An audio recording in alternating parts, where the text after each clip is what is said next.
My mom's voicemail shattered everything I thought I knew about family. "You're out. Don't come back. We're moving on without you." Her voice was cold, almost rehearsed. I stared at my phone, waiting for the punchline. There wasn't one. So I texted back a single word, "Okay." And just like that, I walked away. What they didn't know was this. I was the only legal heir to something they desperately needed. By morning, I woke up to 46 missed calls, frantic texts, and a message from their lawyer. "We have a serious problem. Please call us back immediately." But I just laughed. Stay with us. This story will leave you speechless. Before we start, make sure to hit like and subscribe. And really, I'm curious, where are you watching from? Drop your country name in the comments. I love seeing how far our stories travel. I never expected my life to split in half because of a single voicemail. It arrived on a Wednesday afternoon. Ordinary, quiet, nothing unusual. I had just finished a long shift, dropped my bag on the couch, and was heating leftover pasta when my phone vibrated. I didn't recognize the number at first, but the moment I pressed play, I recognized the voice instantly. My mother. Her voice was sharp, clipped, almost emotionless. "You're out. Don't come back. We're moving on without you." She didn't yell. She didn't cry. She didn't even hesitate. It was like she was reading a script she'd practiced 10 times in a mirror. For a full 10 seconds, I just stared at my phone, waiting for the rest of the message. Maybe a laugh, maybe a sigh, maybe a hint that this was one of her guilt trip techniques she'd perfected over the years. But there was nothing. Just silence. I replayed it. Once. Twice. The same icy tone every time. I didn't know whether to laugh or let my chest cave in. Because this wasn't the first time my family had pushed me away, but it was the coldest, the most deliberate. The kind of rejection that wasn't born from anger, but from certainty. Like they had already held a family meeting, taken a vote, and decided the best option was simply to erase me. For a moment, I felt that familiar ache in my throat, the one that came every time I tried too hard to belong to people who never really wanted me fully. Growing up, I had been the responsible one, the fixer, the quiet stabilizer who held everything together when things fell apart. I took the blame, absorbed the tension, smoothed over the chaos my siblings created. And no matter how much they took, somehow I was always expected to give more. But this voicemail felt different. Not impulsive. Not emotional. Calculated. My hands trembled as I set the phone down on the table. I tried imagining what could have triggered it. The last conversation we had was 2 days ago, short, distant, almost transactional. Mom had asked me to sign some documents when I had time. I told her I'd get to it by the weekend. She didn't sound upset. No arguments, no tension. But now? Now she was cutting me off like I was a stranger who served no purpose. For the first time in years, I didn't rush to apologize. I didn't call back. I didn't beg for clarification or ask what I had done wrong this time. Instead, something inside me finally clicked. If they were moving on without me, then maybe it was time I moved on without them too. I picked up my phone, opened the message thread, and typed a single word. "Okay." No explanation. No questions. No emotional paragraphs. Just acceptance. Then I locked my phone, sat down at the table, and let the realization wash over me. My mother had just disowned me. And I felt strangely calm. The moment I sent that one-word reply, "Okay," a strange quietness settled over me. Not peace. Not numbness. Just a hollow calm, like the silence right after a storm destroys everything in its path. For the first time in a long time, I didn't feel compelled to run after them, to explain myself, to fix whatever imaginary crime they had assigned me this time. I didn't draft a long apology. I didn't ask what had happened or what I did wrong. I did nothing. Because deep down, I knew the truth. There wasn't a reason. There never had been. My family didn't need logic to push me away, they only needed convenience. Growing up, I had been the glue that held everyone together without ever being acknowledged for it. My siblings created chaos, and I cleaned it up. They failed classes, I stepped in and tutored them. They lost jobs, I helped rewrite their resumes. They needed rides, money, excuses. I was always there, always reliable, always the responsible child. But the moment I needed even a sliver of support, I became a burden. So when I texted okay, I wasn't giving up. I was finally letting go. Still, part of me was curious, what had pushed them to send that voicemail? Just 2 days earlier, everything had seemed normal. My mother had been strangely polite. That should have been my warning sign. When she wanted something, she was sweet as sugar. When she didn't, her coldness could freeze oceans. I replayed the voicemail again, this time intentionally listening for tone rather than words. And something hit me. She didn't sound angry. She sounded strategic. Like someone removing a chess piece that no longer served her game. But if they wanted me out so badly, then fine. I wouldn't fight my own eviction. That night, I sat on my bed, staring at the ceiling, letting memories drift through my mind. Birthdays they skipped. Arguments they blamed me for. Favors they demanded. Promises they broke. All the little cuts that built up over years. Maybe this was their way of keeping control. Maybe they thought I'd beg, cry, panic, rush home. Instead, I packed a small bag. Not because I had to leave, but because I wanted to. Freedom suddenly felt close, like something I could almost touch. And ironically, it wasn't their rejection that pushed me forward. It was my own exhaustion. I turned off the lights, lay down, and whispered into the darkness. Okay. Not for them. For me. The next morning, sunlight slipped through my curtains, soft and quiet, so different from the chaos my family usually brought into my life. For once, waking up didn't come with the familiar heaviness in my chest, the anxious thought of what crisis I'd have to solve today. Instead, I felt strangely clear. My mom's voicemail still sat on my phone, untouched since last night. I didn't replay it. I didn't analyze it. I didn't wait for a follow-up message. They had told me not to come back, so I didn't. I pulled out a suitcase from under my bed, the same one I used for weekend trips, and unzipped it. The sound echoed in the quiet room like the start of something new. I didn't have much to pack. Most of my things were practical, a few changes of clothes, my laptop, a small box of personal items I never let anyone near, and a journal I'd kept since I was 12. Everything else I owned felt tied to memories I no longer wanted to carry. My room wasn't messy. Years of being the organized one had made that impossible. But as I moved from drawer to drawer, I realized how much of my identity had been shaped by their expectations. Clothes chosen to avoid judgment. Books I bought because they approved of them. Gifts I didn't like but kept to avoid conflict. I left all of it behind. As I folded my last shirt, I paused and looked around. This wasn't just a room. It was a record of every compromise I had made to keep peace in a family that never offered any in return. And now, with a single voicemail, they'd erased me as easily as wiping a name off a whiteboard. The thought should have hurt more than it did. But instead, I felt something else, relief. By the time I zipped my suitcase closed, I wasn't packing out of heartbreak or fear. I was packing out of choice. My choice. I grabbed the handle, walked to the door, and hesitated only once, just long enough to acknowledge the end of a chapter. Not a dramatic one. Not a tragic one.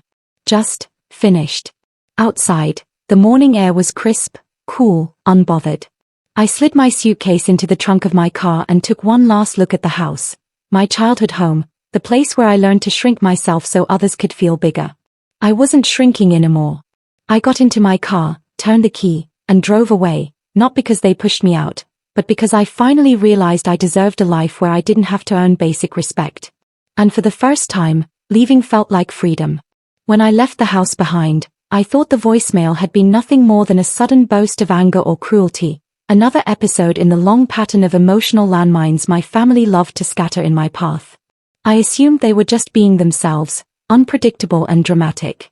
But I didn't know then that something far bigger was happening underneath that cold message. Something deliberate. Something calculated. And I had walked straight out of their lives at the exact moment they needed me the most. Of course, I didn't realize any of that at the time. After leaving, I checked into a small, quiet Airbnb on the edge of town. The place was simple, white walls, a creaky wooden bed, and a tiny kitchen that smelled faintly of lavender. It wasn't home, but it felt peaceful, which was something I hadn't felt in years. I put my suitcase down, opened the window, and took a long breath of fresh air. For once, no one was yelling for me. No one was asking me to fix their mistakes. No one was guilting me into taking responsibility for things I never did. It felt unreal. I made myself a cup of tea and sat by the window, staring at my silence-filled phone. No calls, no texts. Nothing. At first, I thought it was strange. My mom was dramatic, yes, but she was also controlling. In the past, even after kicking me out of arguments, she'd call again within minutes, sometimes crying, sometimes begging, sometimes furious that I hadn't come running back. But this time, nothing. And that unsettled me more than the voicemail itself. Families like mine didn't give up control easily. Their silence wasn't normal. Their distance wasn't normal. And the more I thought about it, the more a small suspicion began to form, one I didn't dare say out loud yet. There was something they weren't telling me. Something important. 2 days earlier, when my mother called to ask about those documents, her tone had been almost gentle. Unusually gentle. She had never spoken to me that way unless she wanted something. And now that I replayed the memory, her exact words echoed in my head. It's just a quick signature. Nothing complicated. You're the only one who can handle it. The only one. I brushed the thought away. Maybe I was overthinking. Maybe this was just another manipulation tactic. But as night fell and I settled into the dimly lit Airbnb, the pieces kept shifting in my mind, forming shapes I didn't fully understand yet. Why would they push me away right when they needed me for something? Why cut off the only person legally required for a signature? Why send that voicemail at that exact moment? The timing was too precise. Too strange. And the silence that followed felt less like rejection. And more like panic. Though I didn't know it yet, the voicemail wasn't the end of the story. It was the beginning of something they desperately wanted to hide. My first night away from them felt unreal, like stepping into a life I wasn't sure I was allowed to have. The Airbnb was quiet, too quiet. No footsteps stomping down the hallway, no raised voices, no passive-aggressive comments floating through the house like poison. Just silence. A clean, uninterrupted silence that wrapped around me like a soft blanket. I made myself a simple dinner, something I didn't have to rush through. I washed the dishes slowly, letting the warm water run over my hands. Even that felt oddly healing. Then I crawled into bed, pulled the thin quilt over myself, and stared at the wooden ceiling. There were no demands waiting for me in the morning. No guilt traps. No emotional landmines. For the first time in years, I slept without tension in my shoulders. At least, at first. Around 2:08 a.m., a faint buzz broke through the quiet. My phone, lying face down on the nightstand, vibrated once, then stopped. I ignored it. Probably spam. Then it buzzed again. Then again. Then again, shorter, sharper, faster. I frowned and rolled over. 9 missed calls. All from my mother. A cold ripple ran down my spine. She never called repeatedly. She called once, and if you didn't answer, she sent a guilt-filled speech. But she didn't call back to back unless something was wrong. I let it ring. A minute later, my sister called. Then my brother. Then my mother again. Voicemail after voicemail piled up, but I didn't listen. Instead, I turned the phone off completely and placed it under the pillow. I didn't owe them anything, not explanations, not attention, not midnight rescues. Still, sleep didn't come back easily. My mind kept drifting to their silence earlier that day, then their sudden desperation now. Something didn't make sense. Something had shifted. But I forced myself to stay still, to stay calm, to stay distant. By 4 a.m., exhaustion finally dragged me back under. When I opened my eyes again, sunlight was pushing its way through the curtains. I reached for my phone automatically, then paused, remembering the night's chaos.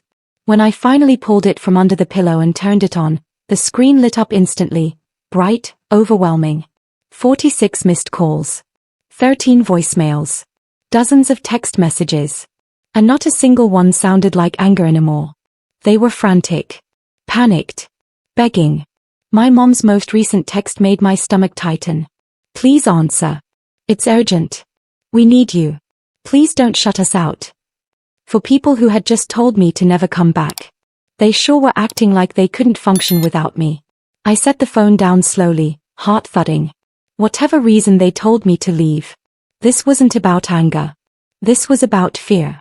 Something had gone wrong. And for the first time, it wasn't my fault. The notifications filled my screen like a digital scream. 4 to 6 missed calls. 13 voicemails.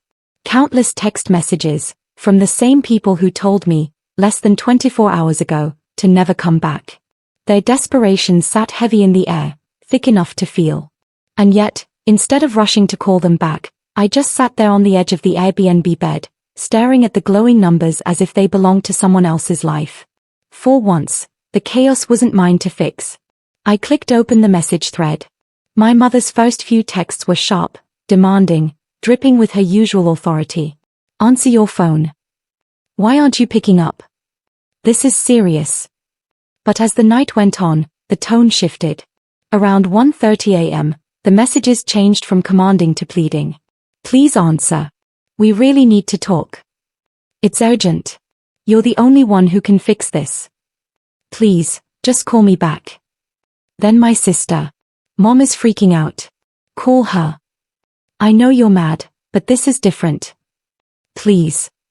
Then my brother, who rarely contacted me unless he needed money. Dude, pick up. Seriously. They're losing it over here. It's about the documents. You have to call. The documents. The ones my mother said only I could handle. A chill crept into my spine. I opened the voicemails but didn't press play yet. I just stared at the dates and timestamps. They came in waves, 2 minutes apart, 5 minutes apart, 10 minutes apart. There were gaps, moments where they must have regrouped, argued, panicked, and tried again. Finally, one from my mother, sent at 4:52 a.m., stood out from the rest. Her voice, usually sharp as glass, sounded strained. Almost trembling. Please, we made a mistake. Call me back. Please. A mistake. Funny how people realize mistakes when they need something.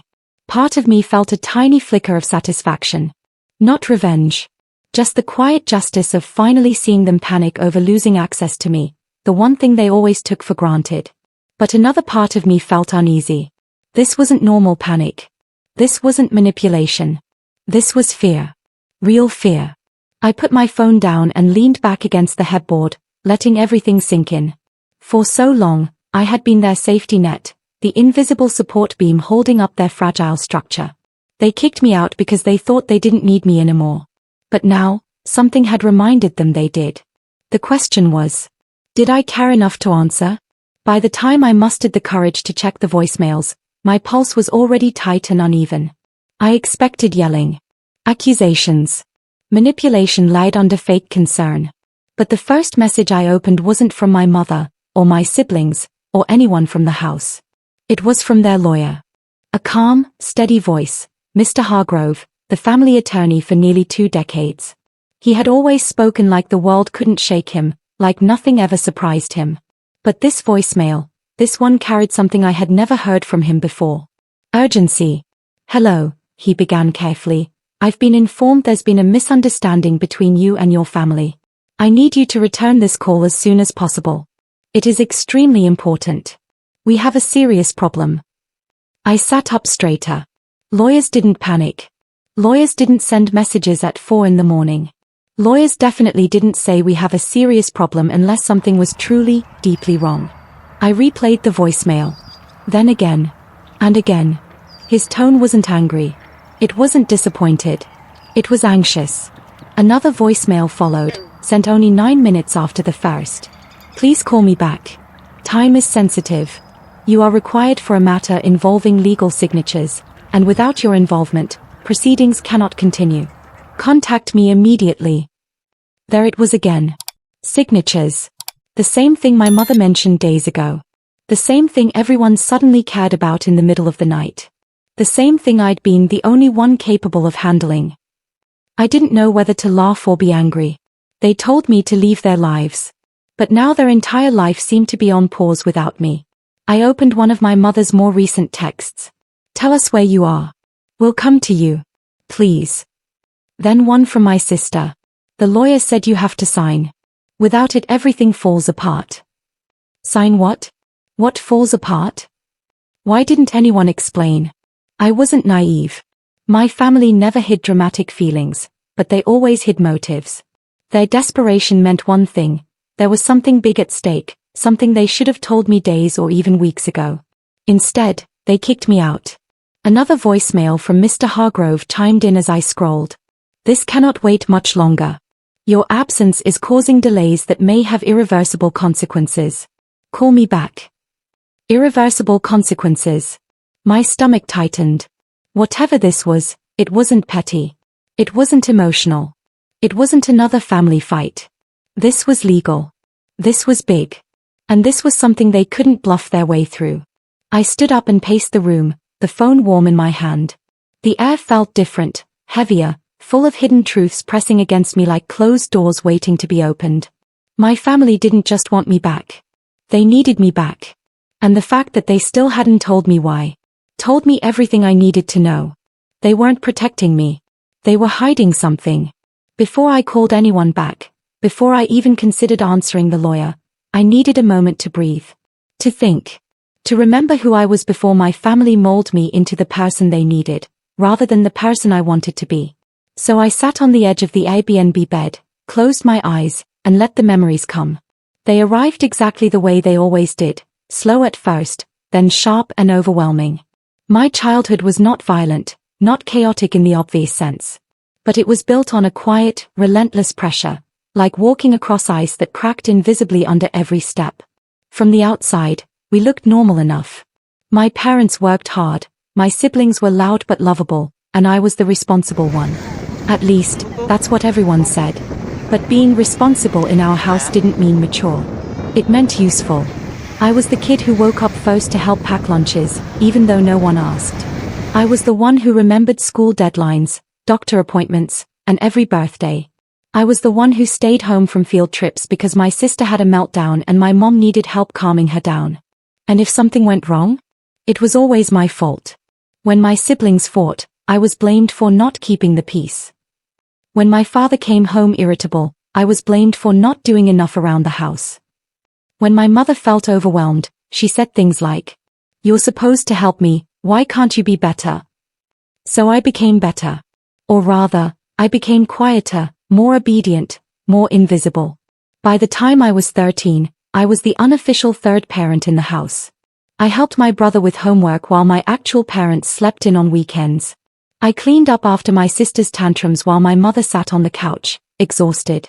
I cooked dinner 3 nights a week by 15 because you're good at it, sweetheart, and it really helps.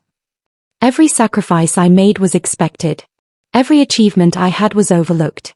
Every mistake I made was magnified. I never realized how deeply I absorbed their expectations until I turned 17 and applied to college. I got accepted into a good university, full scholarship. The first acceptance letter I ever opened made me cry with joy. But when I told my family, the reaction was muted. "That's far," my mother said flatly. "We need you here," my father added. My sister burst into tears because "you're abandoning me." So I stayed. I turned down the scholarship. I went to a local community college. Worked part-time. Paid bills. Covered emergencies. Babysat adults who should have known how to take care of themselves. That choice, my biggest regret, changed everything. It cemented my role. It taught them I would always choose them over myself. And they took advantage of that knowledge every year afterward. Birthdays? Spent fixing someone else's crisis. Holidays? Cleaning up after fights. Graduations? Working extra shifts to help with rent. Family events? Listening to them brag about the very things they criticized me for. And the strangest part? I didn't resent them back then. I thought this was normal. I thought being the good one meant sacrificing myself in silence. But sitting in that Airbnb, with 46 missed calls and a lawyer begging for my help, something in me finally snapped into clarity. My entire life, they only valued me when I was useful. The moment I stopped giving, they told me to leave. And now, the moment they needed something again, they wanted me back. This wasn't love. It never had been. It was convenience. It was control. And for the first time, I wasn't sure I wanted to play that role anymore. I didn't call anyone back, not my mother, not my siblings, not even the lawyer. Instead, I opened my laptop and began searching my own memory, retracing old conversations, little hints, unfinished sentences, anything that could explain why my family suddenly needed me so desperately. And then, like a faint light flickering in a dark room, I remembered something I hadn't thought about in years. My grandfather. More specifically, his estate. He had passed away when I was 19, leaving behind a small but valuable collection of land and investments. A few acres of property, some stocks, a cabin in the mountains, and an old family-owned business building that he never sold, despite offers. Back then, I didn't care much about inheritance. I was too focused on working 2 jobs, keeping my siblings in line, and trying to keep our home from collapsing under the weight of constant drama. But I remembered one thing very clearly. My grandfather trusted me. Not my parents. Not my siblings. Me. The last real conversation I ever had with him happened a few months before he passed. We sat on his porch, watching the sunset bleed into the horizon. He rested a hand on mine and said, "You're the only one in this family who knows responsibility, not the kind they force on you, but the kind you naturally carry. When the time comes, what's mine will pass to someone who understands weight without dropping it." I thought he was speaking metaphorically. I had no idea he meant it literally. But now it made sense. I opened the files I had saved years ago, scanned versions of wills, letters, and legal documents he had given me. Back then, I skimmed them, thinking they were sentimental. But now, reading them with fresh eyes, my heart began to pound. There it was.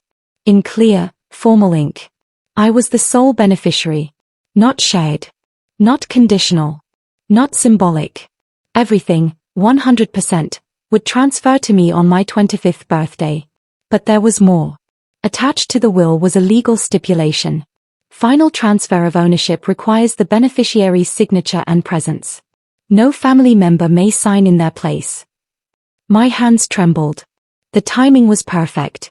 Too perfect. My 25th birthday had passed 3 days before the voicemail. 3 days. That's why my mother sounded rehearsed. That's why they wanted me to sign documents when I had time. That's why they suddenly turned cold. They thought they could pressure me into signing whatever they needed, take control of the inheritance, and push me out afterward. But I didn't sign. I walked away. And now, without my signature, absolutely nothing could be transferred, accessed, or touched.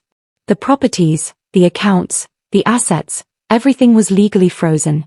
And the more I read, the more one thing became painfully, beautifully clear. My family didn't want to disown me.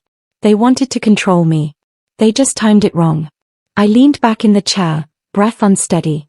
Everything they had built around me, the manipulation, the guilt, the pressure, was collapsing. Because the one person they tried to throw away was the only person who legally mattered. By the time I finished reading the documents, the picture was painfully clear, and honestly, a little darkly funny. My family had spent years treating me like the backup plan, the invisible helper, the one who existed only to patch their mistakes. They told me to leave because they believed I was disposable. But now they were discovering the truth. I was the one person they couldn't afford to lose. And the panic in their messages made even more sense. I finally opened one of my mother's voicemails.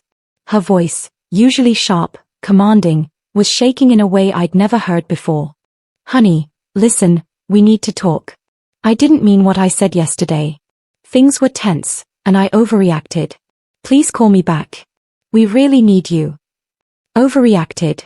That was her way of rewriting the narrative, pretending the voicemail wasn't deliberate, pretending she hadn't meant every cold syllable of "don't come back." I opened another voicemail, this one from my sister. She was crying. "Please, just answer. Mom is freaking out, and Dad won't stop pacing. The lawyer said the deadline is today. If you don't come back and sign, everything falls apart. Please, we're begging you." Begging. A word they had never used with me before. Then came a message from my father, a man who rarely acknowledged my existence unless something broke in the house or he needed help with taxes. "Call me. Now. This is serious." His message wasn't loud. It wasn't angry. It was tight. Pressured. Like someone who finally realized the safety net they always relied on had suddenly vanished. I scrolled further down the thread. My brother's text popped up next. "Just come home, man. We'll explain everything. It's not what it sounds like."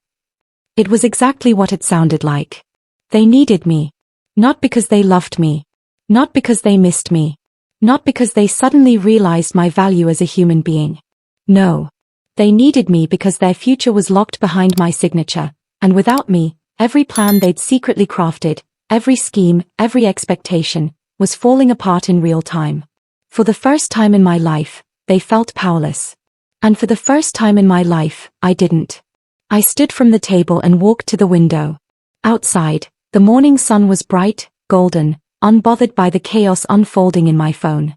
A strange calm washed over me. They thought they could control me like they always had. They thought they could shame me into obedience. They thought I would come running back the moment they snapped their fingers. But they had made a mistake, a huge one. They forgot that sometimes the quietest person in the room is the one holding all the power. I didn't call them back, not yet.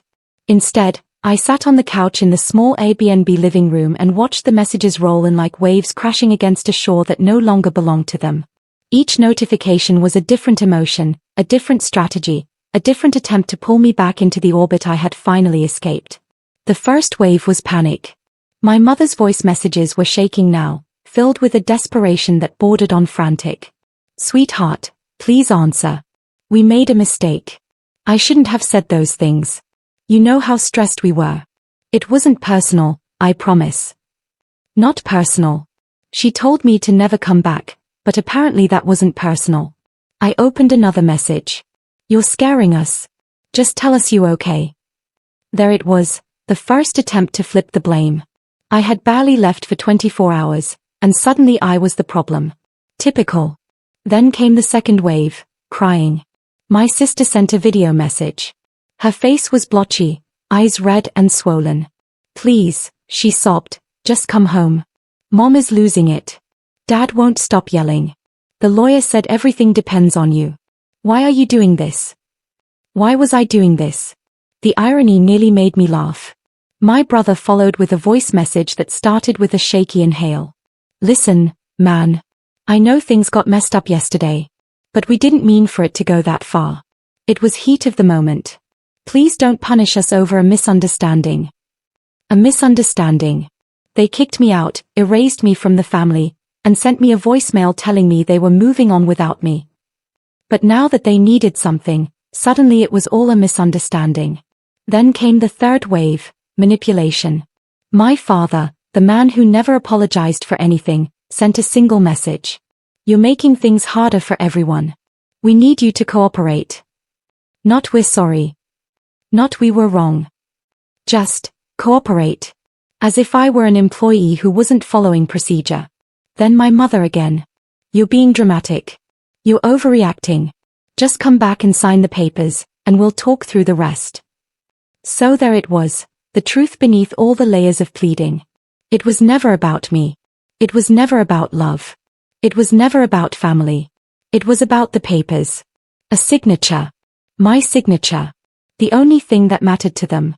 I listened to one final voicemail, the one that nearly made my blood boil. My mother's voice dropped low, the way it did when she tried to guilt-trip me into submission. "After everything we've done for you, you're really going to abandon us now? We raised you. We supported you. And this is how you repay us." Everything they'd done for me? I could list far more things I had done for them. But what hit me hardest wasn't the accusation, it was the entitlement in her voice. The certainty that I owed them my obedience. That I existed to serve their needs. And suddenly, as I sat there listening to the emotional tornado pouring out of my phone, I realized something with absolute clarity. They weren't begging for me. They were begging for what I controlled. Without my signature, their plans, their inheritance, their access to everything my grandfather left behind, were locked. Permanently. And for the first time in years, I didn't feel small. I didn't feel guilty. I didn't feel obligated. I felt powerful. And I wasn't done yet. I stared at my phone for a long time before finally deciding to respond. Not out of guilt. Not out of fear. But because I wanted control of the narrative, my narrative, for the first time in my life. So I took a slow breath, let the air settle in my chest, and called the one person who spoke to me without shaking, screaming, or crying. "Mr. Hargrove, the lawyer." He answered on the first ring. "Thank God," he exhaled, like someone who'd been holding his breath for hours. "Where are you? Are you safe?" The concern in his voice felt genuine. More genuine than anything my family had said in years. I'm fine, I replied calmly. I needed space. And I needed clarity. There was a pause, brief but heavy. Your family is in a difficult position, he said carefully. The transfer of your grandfather's assets cannot proceed without your signature. I'm aware, I said. Another pause. This one longer. You've seen the documents, he asked, sounding unsure whether that was good or bad. Yes. And you understand the situation fully? I do. Silence stretched between us. Then he spoke again, his words slower, softer. They should have explained everything before involving you. They handled it poorly. I let out a humorless laugh. That's one way to describe it. He cleared his throat. They are very anxious. I'm obligated to ask, will you come in today? I didn't answer immediately. Instead, I let my gaze drift around the small Airbnb, the sunlight gently touching the edge of the table, the soft hum of the heater, the stillness that had settled over me since leaving. I finally felt like I could breathe. I'll meet, I said, but on my terms. He exhaled again, but this time the relief was careful. What are your terms? I want everything explained to me directly, I said. No half-truths. No manipulation. No emotional theatrics. They don't speak. You do. That's reasonable, he replied. And we meet somewhere neutral, I added. Not their house. Not your office. Somewhere they can't corner me. Understood. His voice warmed. You're handling this very wisely. Wise. A word no one in my family had ever used for me. Text me the address, I said. I will.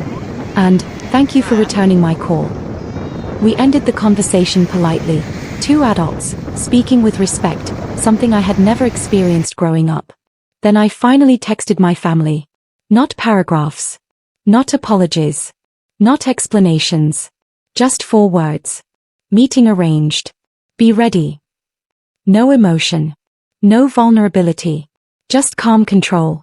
And as I hit send, I realized something powerful. For the first time in my life, I wasn't reacting to them. They were reacting to me. The meeting was scheduled for 3 p.m. at a neutral location, an empty conference room inside a small co-working space downtown. Neutral, professional, emotionless. Exactly how I wanted it. No home turf advantage. No familiar walls they could weaponize. No place for them to corner me emotionally. When I arrived, the room was quiet. 4 chairs, a long oak table, and sunlight spilling across polished floors. Mr. Hargrove was already there, sorting through a stack of files. He greeted me with a respectful nod. You made it, he said gently, as if acknowledging the weight behind that choice. Yes, I replied. Let's get this over with. Before he could respond, the door opened sharply. My family stepped in. My mother looked pale, eyes swollen from crying. My father's jaw was locked tight, anxiety carved into every line on his face. My sister clutched her purse like it was a lifeline. My brother avoided my eyes entirely. For once, they looked smaller than I remembered. Not powerful. Not intimidating. Just human. They sat across from me, leaving a gulf of silence between us. My mother was the first to speak. Sweetheart, we're so glad you're here. Stop. My voice was calm but sharp enough to slice through her sentence. You don't talk. The lawyer talks. She blinked rapidly, stunned. She wasn't used to boundaries, especially mine. Mr. Hargrove cleared his throat and opened the folder.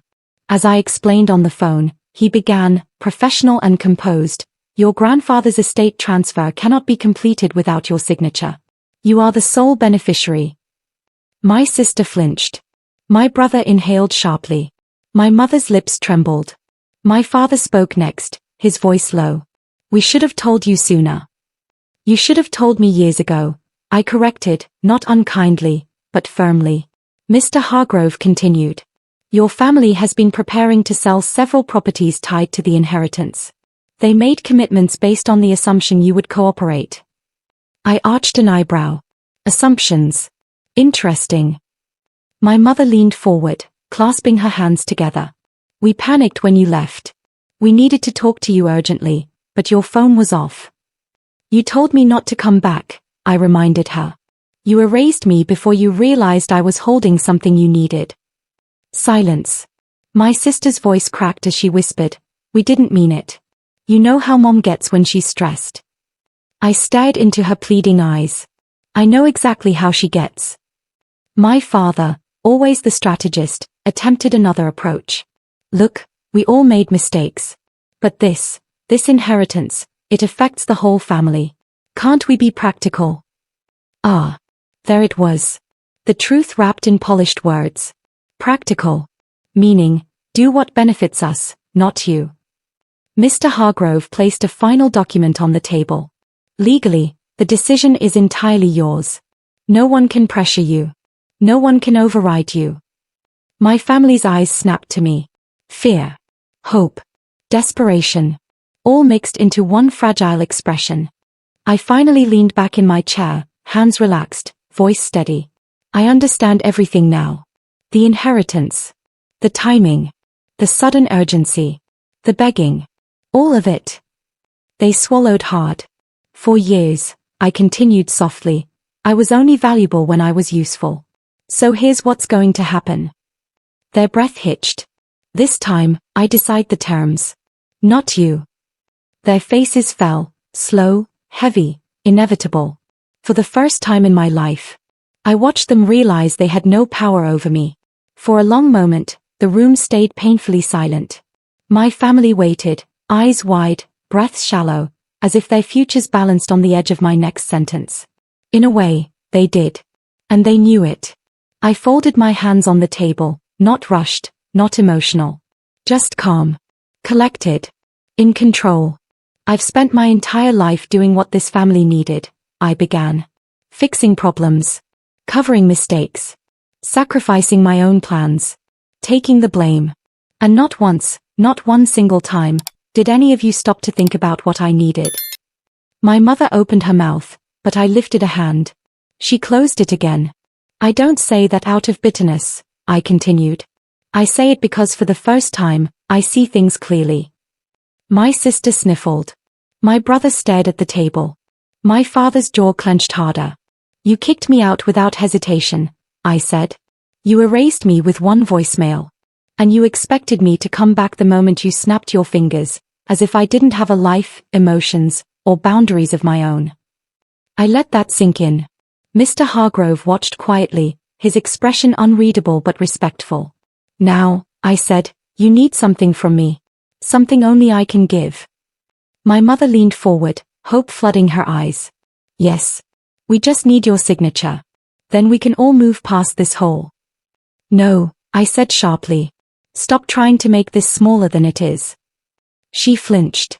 This isn't about a signature. This is about respect. Something I've earned but never received. My father cleared his throat, speaking in that low, authoritative voice he used to shut people down. Tell us what you want. For the first time in my life, he wasn't commanding me. He was asking. I took a slow breath. Here is my decision. The air in the room tightened, every gaze locked onto me. I will sign, but not today. Not tomorrow.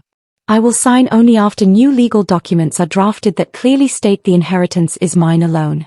No shared ownership. No power of attorney assigned to you. No access without my permission. Everything stays under my control. My mother's face fell. But. And, I added, you will never again contact me demanding anything. You will never guilt me, manipulate me, or treat me like your personal problem solver. If you ever try to drag me back into that role, you lose access permanently. My father's voice cracked, the confidence finally breaking. You're cutting us out. No, I said softly. You cut me out. I'm simply accepting it. Silence swallowed the room whole. My sister wiped her eyes. So, this is it. I nodded. This is the boundary. If you want any relationship with me, it starts with respect, and the understanding that I'm no longer your safety net. No one argued. No one raised their voice. They just sat there, stunned, realizing the truth. For the first time in my life, I wasn't asking for a place in the family. I was deciding if they deserved one in mine. The meeting ended not with shouting, not with tears, and not with some dramatic reconciliation my family probably expected. It ended with silence, heavy, unfamiliar, honest silence. They filed out of the room slowly, each of them avoiding my eyes in a different way. My mother clutched her purse like a security blanket. My father walked stiffly, shoulders tense. My sister wiped her cheeks every few seconds, not wanting me to see her cry. My brother didn't say a word, he just stared at the floor like it held answers he couldn't find. They weren't angry. They were humbled. For once, I held all the power in the room. And for once, they knew it. After they left, Mr. Hargrove handed me a small stack of documents, temporary orders, draft revisions, and a list of everything that would need adjusting before I signed. "You handled yourself well," he said quietly. "Not many people can stay that calm under this kind of pressure." I nodded, unsure what to say. Calm wasn't something I was born with, it was something I learned from years of swallowing my feelings to keep the peace. The difference now was that I wasn't swallowing anything. I was choosing peace. Real peace. Outside, the afternoon light was warm and soft, brushing over the city like forgiveness. I walked slowly, breathing in the crisp air, letting each step pull me further from the old version of myself, the version defined by responsibility, guilt, and endless sacrifice. For the next few days, my family kept their distance. A few cautious texts came through. "Let us know when the new documents are ready. We'll cooperate. Thank you for hearing us out." But none of them pushed. None demanded. None manipulated. It was strange, eerie even. But I savored the quiet. I spent my time doing things I had never allowed myself to do before. Small things. Simple things. Beautiful things. I walked along the riverfront at sunrise. I bought myself breakfast without checking anyone's needs first. I visited a bookstore and picked novels based entirely on what I liked. I even sat in a cafe for 2 hours, sipping coffee without guilt, without rushing, without feeling the weight of someone else's expectations on my shoulders. It felt like learning to breathe for the first time. As the days passed, I noticed something else. Peace wasn't just the absence of chaos. It was the presence of self-respect. One afternoon, as I watched the lake shimmer under the sun, it hit me. I wasn't lonely. For so long, I had believed that stepping away from my family meant losing everything. But standing there, letting the wind brush against my face, I realized something powerful. I had never lost anything. I had been freed. Freed from their expectations. Freed from their manipulations. Freed from being the emotional janitor of a household that never saw my worth. The final documents were drafted a week later. I signed them calmly, firmly, feeling the weight of my grandfather's trust settle on me like a blessing. The estate became mine, fully, legally, undeniably. And my family? They stayed quiet. Respectful. Distant. Exactly as I asked. Months later, I moved into one of the inherited properties, a little cabin my grandfather adored. Surrounded by trees, birdsong, and a lake that mirrored the sky, I built a life that finally felt like mine. No guilt. No obligations.